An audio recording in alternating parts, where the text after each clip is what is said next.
Hi guys, my name is Angelique and welcome to my channel. Today I'm going to be talking about my new morning routine.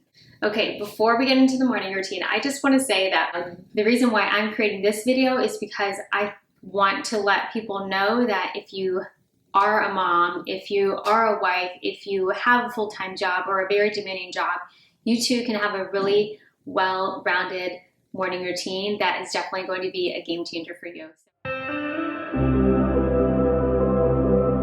Okay, so back on August 5th, I was in my garage working out, and instead of listening to music, I decided I was going to listen to a podcast. And I discovered a podcast by Melissa Urban, who is the CEO and founder of The Whole30, and she has a podcast called Do the Thing. And the podcast that I happened to listen to that day was called The Morning Routine, and she starts the podcast off basically saying that, are you running your morning routine or is it running you? And when she said that, it so deeply resonated with me because my morning routine was completely running me, and I had zero control over my day from the moment I opened my eyes. And what my morning routine used to look like was my kids would wake up and they would come in my room, or I would hear them rustling and I would get up and immediately they would need something. They are ready to change their clothes, or they have to use the bathroom, or they're ready for breakfast, blah, blah, blah. And so again, immediately I had zero control over my day, and something was demanding my attention rather than me spending time in the morning for myself. So the prep for my morning routine starts the night before, and that just basically means I'm going to pre-stage everything I'm going to need for the next day. And what I like to do in the morning is yoga. I like to do something slow and quick, and I basically just pre-stage my yoga mat, my meditation pillow, my 2 yoga blocks, my 5-minute journal, and my daily devotional book. And I just kind of have it sitting by the patio door waiting for me for the next morning. And if I'm not wearing yoga-friendly pants, then I'll just kind of throw on some yoga tights and walk out on the patio and get my day started.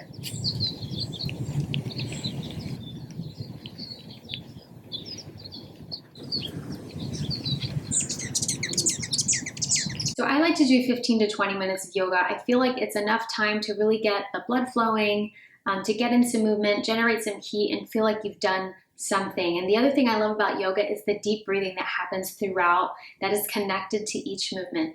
And diaphragmatic breathing is so good for you. It really helps recenter and kind of ground your nervous system to help you manage stress and really kind of calm yourself to start the day. And even if you don't do yoga, that 5 to 10 minutes of like the diaphragmatic deep breathing is so good for your nervous system and also helps you manage stress. And after yoga, I like to do 5 minutes of meditation, and I like to do a guided meditation. That way someone can kind of talk me through what to do, kind of what to think about. I'm not really good at doing it on my own because my mind starts to wander, so I think guided meditations are good for me, but some people like kind of to do their own thing, and that's cool too. But again, I YouTube searched guided meditation, and I've done the Tone It Up one, I've done Deepak Chopra. There's a bunch of guided meditations as well that I think are really great on YouTube. After guided meditation, I break out my 5-minute journal, and the 5-minute journal is basically a gratitude journal that helps set the tone for your day. And the way it's structured is you write down 3 things that you're thankful for. So 3 things that are specific to you, meaning it can't be like, oh, I'm grateful for the sky and the grass. It's like, I'm thankful for a loving, supportive husband. I'm grateful for my job or my understanding boss, like something that is very specific to you that you're grateful for.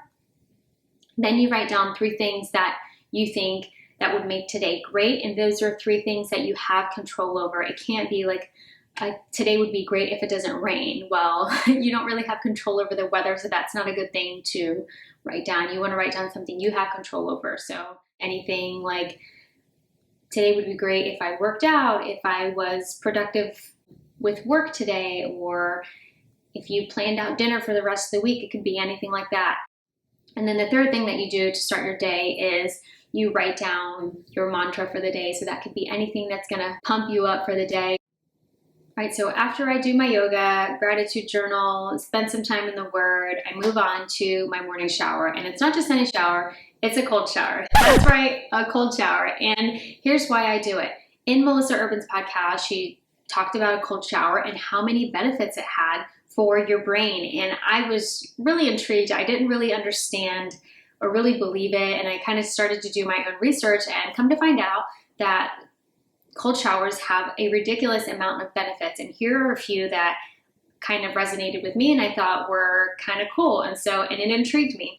And so here are the benefits that I kind of learned about. And the first one is stress resilience. And by nature, as humans, we like to do things in our comfort zone. And a cold shower just provides just enough uncomfortableness to really help boost your stress resilience, meaning your ability to adapt to a stressful environment. The next benefit is that it's also an immediate mood booster. At least it has been for me. I think that was one of the first things that I noticed, that after I get out of the shower, I'm in a great mood. A cold shower is super invigorating and it really wakes me up. And for me, I'm not a coffee drinker, so one more thing to help wake me up in the morning, I think is good for me. And I've never been a morning person. I mean, you by nature kind of grumpy when I first wake up, but this really kind of helps me be a little bit more pleasant. And I think everyone in my house really appreciates the mood boost that a cold shower brings. The next benefit is that it's also an immunity booster. And the science behind that basically says that when you're shivering, both in the shower and when you get out of the shower, as your body's trying to heat itself back up to normal temperature, your body in the process is basically firing off white blood cells, which help fight off disease. And I think that's really important considering the pandemic and the flu season being right around the corner. So if I can do one thing to boost my immunity, I'm here for it. It's also been found to help decrease the symptoms of depression and anxiety, which I think is also awesome. Especially, I feel like there's a lot of that in society now, that people are just having such a hard time dealing with stress, and it is then in turn turned into different forms of anxiety and depression. And if there's one thing you can do for yourself to help your mental health, I think this is one thing. Is it the most pleasant or the easy thing? No, but if it's going to help your brain deal with any of those feelings of anxiety and depression, I think it's worth a try. The last benefit that I've experienced and also found through my research for the morning shower is that it's a self-confidence booster. After I finish my yoga, I've got the blood flowing through my body. I feel nice and warm. And the last thing I want to do is get in a cold shower. And so every day I kind of have to pump myself up to do it. And the way that I do that is I basically just turn on some music, whatever's going to make me feel good and put me in a good mood for the day. And so turn on some music and I put on a timer, usually around 4 minutes. And I put the timer on because it tells me when my cold shower is over. Like, I'm not the type of person that's going to spend all day in the shower. Some people do more than just 4 minutes, but that's what I'm comfortable with right now. Maybe I'll boost it up later, I'm not sure, but for now 4 minutes is good enough for me.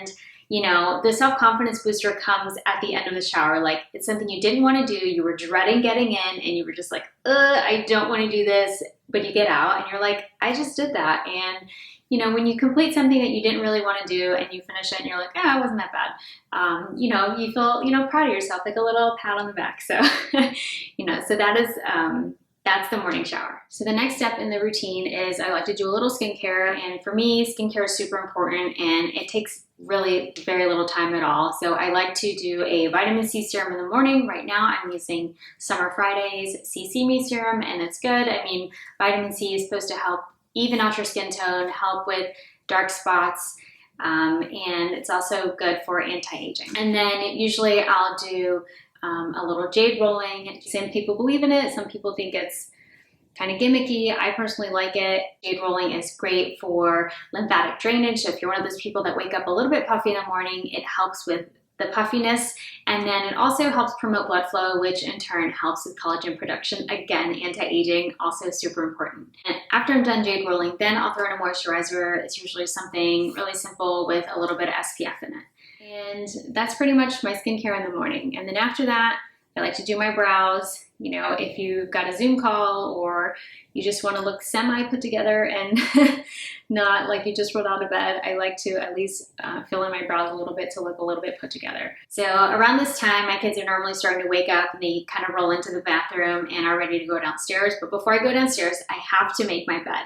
And the reason why is because, I don't like to come upstairs in the middle of the day and see a messy bed, but at the end of the day, it always feels really good to get into a clean bed, almost like a hotel, like someone came and cleaned your bed, while you were working all day. So I love a clean room, love a clean bed. It just helps me settle a little bit more when you go into a clean room at the end of the night. So after the bed is already made, we head downstairs and we get ready for breakfast. So I get my family's breakfast ready first, and then for me, I make myself a smoothie. And lately I've been following recipes by Kelly LeVeque. I just recently purchased her book called Body Love, and before purchasing her book, I really was just following her on social media, and I was just kind of picking up tips here and there, but I was realizing that the smoothies that I was making weren't really sustaining me throughout the day. So I was like, look, let me just bite the bullet. I bought her book, and I feel like by having these smoothies in the morning, it's helping me have a well-balanced, nutritious meal, but it's sustaining me until lunch, so I don't feel the need to snack. I feel like by having a good breakfast, I'm able to really just focus on my work and be a little bit more productive in the morning because I'm not thinking about what I want to eat or what I want to snack on. So, you know, I have my smoothie, I have a large glass of water. I also get in some micronutrients, basically taking my multivitamins for the morning, and that's basically what I do to get ready for my day.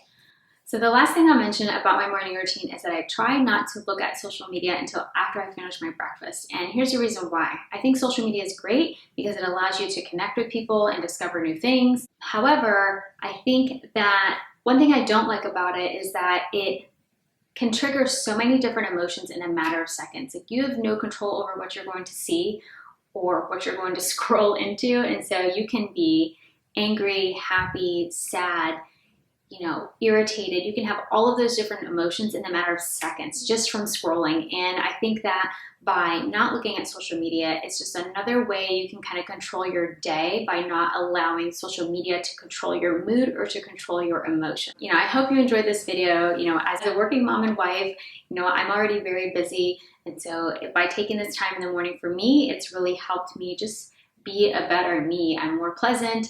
I feel like I'm more productive during the day, and I really have felt like it was a game changer for me. So I hope you enjoyed it. And if you happen to take any of these tips from this video, drop me a comment below and let me know how it's going. All right, thanks for watching.